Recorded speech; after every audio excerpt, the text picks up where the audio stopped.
കള്ളപ്പന്നി നോക്കി. പടുതാക്കുളത്തിൽ വെള്ളം കുറവായിരുന്നു. എൻ്റെ പൊന്ന് കാശ് ഈ മൊത്തം അവനിരുന്ന് ഒരു മൂലക്കിരുന്ന് അടിക്കുക. പിന്നെടാ പടുതാക്കടിയിൽ സൗണ്ട് കേൾക്കുന്നവർക്ക് ഇറങ്ങി വന്ന് നോക്കിയപ്പോൾ മുണ്ടി സിലോപ്പിനൊക്കെ കൊത്തി തകർത്തിട്ടേക്കുവേ നോക്കി.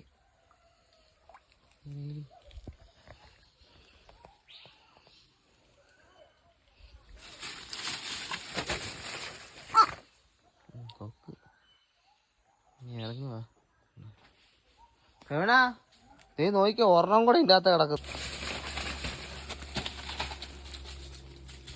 ഉണ്ടോ?